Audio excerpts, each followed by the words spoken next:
let's read the question. The question says the rate at which heat is generated inside the battery. तो इन्हें इस circuit में हमें heat generated बतानी है, that is generated inside this battery.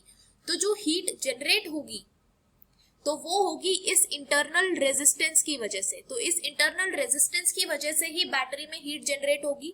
तो हम इसकी वजह से rate of heat generation calculate करेंगे. तो इसके लिए जो मेन की कॉन्सेप्ट है वो यूज करेंगे, that energy will be equal to I square R T. I जो करंट फ्लो करेगा इस पूरे सर्किट में, आर इंटरनल रेजिस्टेंस है क्योंकि इसी की वजह से बैटरी में हीट जनरेट होगी, एंड टाइम जो जितने टाइम के लिए हमें कैलकुलेट करना है. तो हमें यहाँ रेट ऑफ एनर्जी निकालनी है, तो that is E by T, that will be equal to I square R. ये चीज हमें कैलकुलेट करनी है. तो हमें मतलब ई बाय टी कैलकुलेट करना है, और इसे एक तरीके से हम बोल सकते हैं पावर हमें कैलकुलेट करनी है.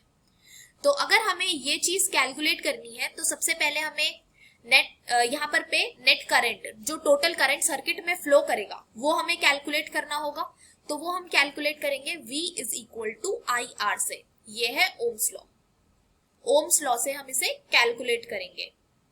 और जो यहाँ पे R होगा ये होगा net resistance of the circuit, जो नेट रेजिस्टेंस है यहाँ. तो यहाँ नेट रेजिस्टेंस हम देख सकते हैं कि सारे रेजिस्टेंस सीरीज में लगे हैं. तो नेट रेजिस्टेंस हम कैसे लिखेंगे, R1 plus R2 plus R3 plus internal resistance. तो अब सबसे पहले हम नेट रेजिस्टेंस कैलकुलेट करेंगे. तो नेट रेजिस्टेंस है, हमने बोला R1 plus R2 plus R3 plus internal resistance. तो R1 है 3 ओम, R2 है 2 ओम, R3 है 4 ओम एंड इंटरनल रेजिस्टेंस है 1 ओम. तो नेट रेजिस्टेंस आ गया हमारा 10 ओम्स का. तो 10 ओम्स हमारा नेट रेजिस्टेंस आ गया. अब यहां से हम करंट कैलकुलेट करेंगे, that is equal to V equal to I R. तो I यहां से हो जाएगा V by R. EMF of the battery हमें गिवन है 10 वोल्ट्स. तो 10 डिवाइडेड बाय नेट रेजिस्टेंस आया हमारा 10, so that will be equal to 1 ampere.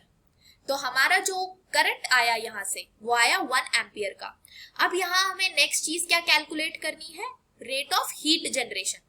तो रेट ऑफ हीट जनरेशन के लिए हम क्या करेंगे, यहां लिखेंगे H या फिर E by T. E by T लिखते हैं बिकॉज हमने पहले भी इसे E से ही डिनोट किया है. तो E by T is equal to I square are.